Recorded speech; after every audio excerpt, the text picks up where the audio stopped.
Hey guys, what's up?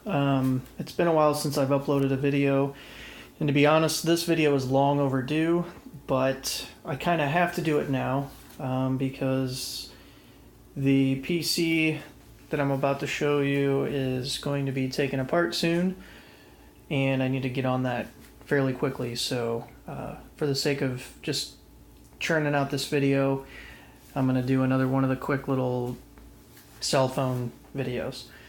Basically what I want to do is show off the most recent custom water-cooled PC that I built.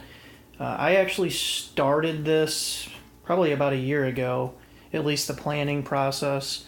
I pretty much knew exactly what I wanted to do from the start, but it took a lot of planning, a lot of trial and error. When all was said and done, I think it took me about 6 months to actually acquire everything and put it all together.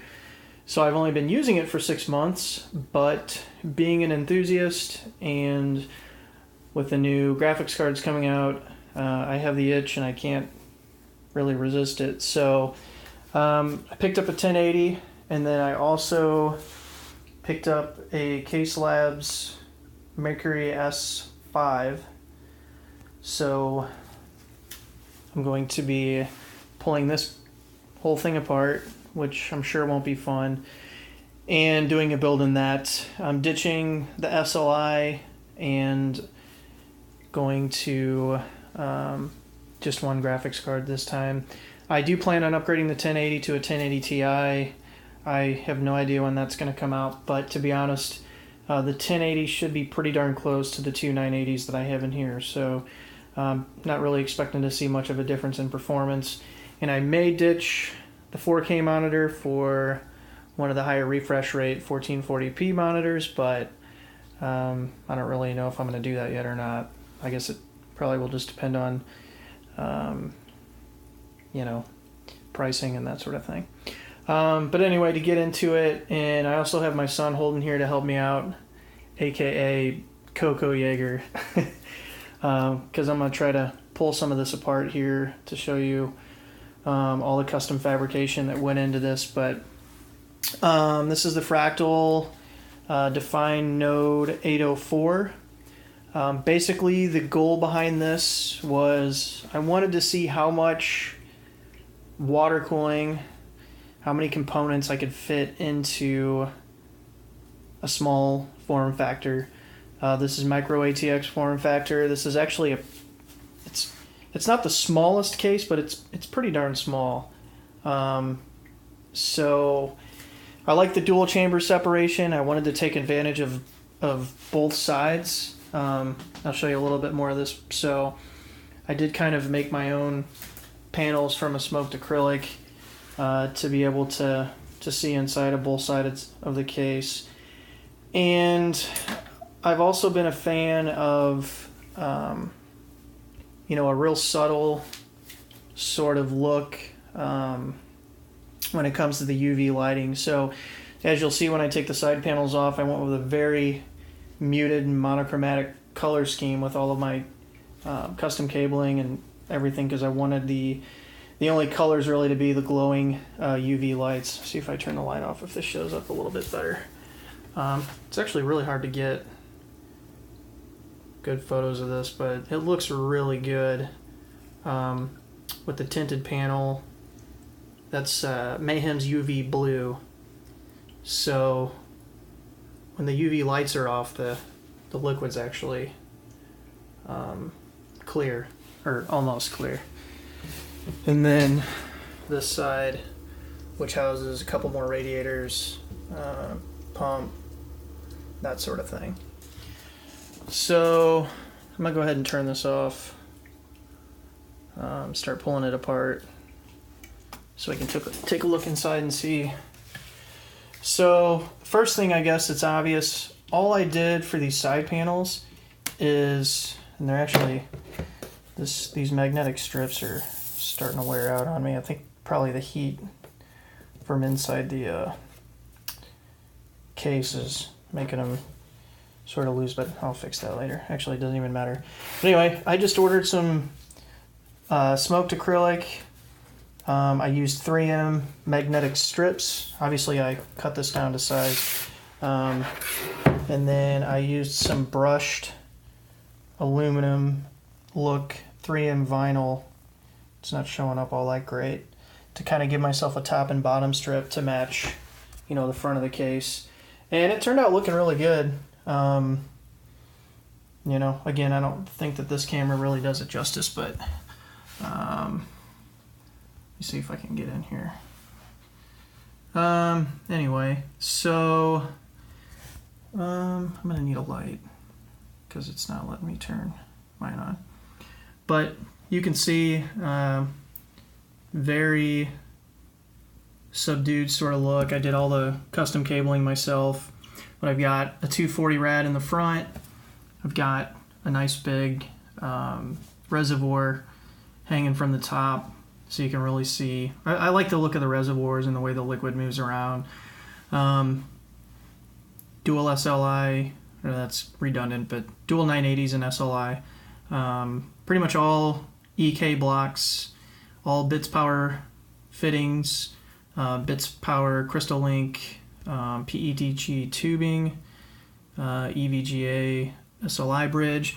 I built a lot of custom panels in here out of I just cut acrylic and then I skinned it, and this isn't going to show up, but whatever. It's skinned in more of that brushed aluminum vinyl to give it sort of a metallic look. I've got a panel up top here, which honestly you never see, but I guess I just didn't want to leave any stone unturned. I'll pull this panel off. Same deal on this side. Obviously, normally this is usually the side of the case where people, you know, just hide everything. They stuff cables but I did manage to fit 2 more radiators over here, so another 240 up front. The front radiators are 30 millimeter. This one hanging from the top is a 60. That's exhaust.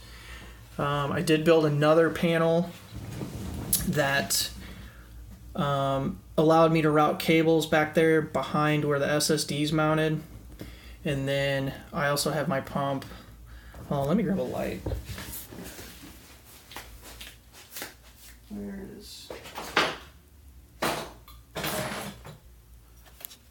I'm trying to find I know I have an LED light somewhere. Or not.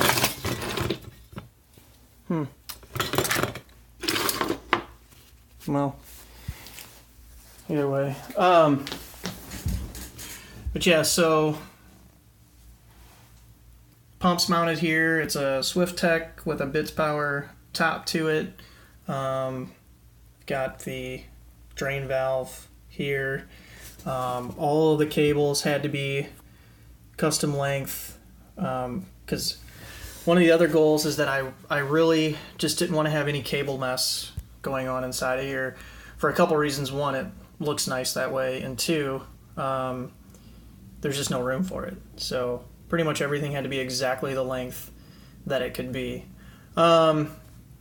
So I did have to cut into the bottom of the case to be able to fit these radiators up front. I also cut the fronts mainly for the other side, but I did cut the shrouds off the front of these radiators because I have no need to mount fans on the other side, so I didn't need them. And it earned me like 2 or 3 millimeters, which I know doesn't sound like much, but on the other side where the graphics cards are, it made a huge difference for fitment because it's really tight over there. So these 2 radiators, and I'm not going to have a way to show you because I'm apparently bad at this and didn't prepare with a light. But anyway, there's a tube that connects these 2 radiators, and then this radiator comes up here, goes into the other radiator, and then whatever. I'm not going to explain the whole loop to you because it doesn't really matter. But either way, it all fits. So let me see if I can show you here.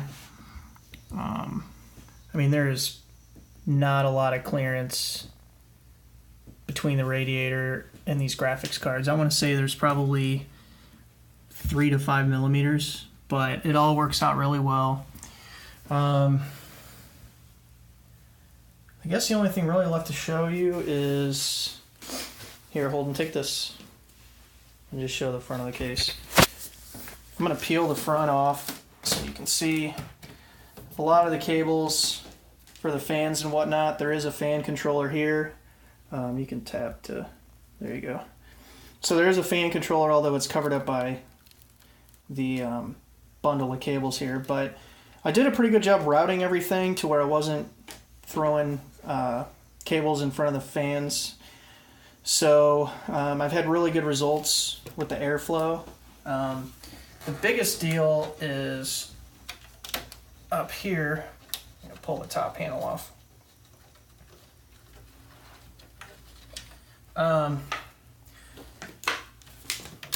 The only reason I was able to fit 3 radiators is that, here, I'll take it. I had to do quite a bit of fabrication here. I mean, I'm no expert or anything, but, you know, with a little imagination and some creative engineering, you can figure this stuff out. But again, I can't say enough, like this 3mm acrylic, I mean, there's just so many things you can do with it. Just get a Dremel with a plunge, like a plunge router tool. You know, you can drill all your holes in, but, you know, I cut away a lot of the existing metal that was in here because I had to build a whole plate to be able to kind of shift the fan mounting positioning like more this way and then also a little bit further back so that it would accommodate both of these radiators like this. I mean, and it's not a super tight fit. There's a little bit of wiggle room, but it works. Temperatures have been awesome. I have a 5820K that's overclocked to 4.6. Both 980s are overclocked to just under 1500 megahertz. And at full load when I'm gaming, my temperatures on both the cards and the CPU hover right around 60, low 60s. So given the tight space and the overclocks and everything, you know, those are a lot lower temperatures than you would expect from, you know, air cooling and any other sort of situation, especially with the overclocks on them. But it does, you know, water cooling does help your components run cooler, but you still kick out the same amount of heat into the room. So, you know, when I'm gaming, I can still feel quite a bit of heat coming out of the top of this, especially. That's one of the things that'll be nice about going to not only just a single graphics card, but with the 1080 being more power efficient and generating less heat, especially with 2 980s. That's going to be nice. The other thing is I love the look of this. I'm really happy with it. To be honest, I should be able to just be happy with this for a few years, but well, apparently I need to clean my filters because they show up more on the camera than they do in person. But I just want to do something different. And the other downside to this is that it's really cool to have everything crammed into a small case, but I really don't have access to anything.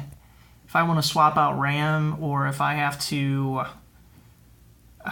access just about anything in here, I mean, it almost involves taking the whole darn thing apart. So we had a good run. It's been 6 months. You know, I set out to kind of achieve a certain goal and I did it. So I don't really feel that bad about taking it all apart, especially since I'm excited with the ideas that I have for the new build in the Case Labs case, which is awesome, by the way. I've already obviously put it together. It's quite the investment, but I don't know. I think it's worth it. We'll see. I may do a little bit of review on this case itself. But either way, I hope you guys enjoyed this. Sorry for rambling.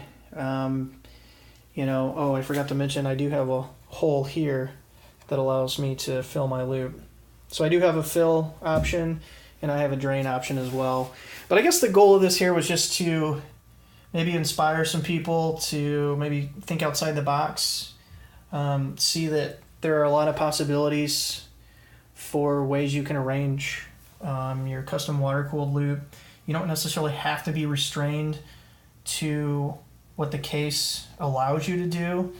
If you have an idea about a way you want something to look or a way you want something to work, just figure out a way to make it happen.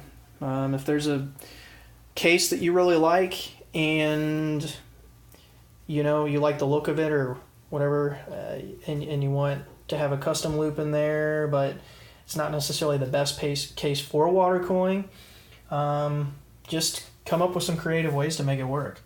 I would say, without all the modifications I did to this case, I mean, this is not at all a good case for custom water cooling.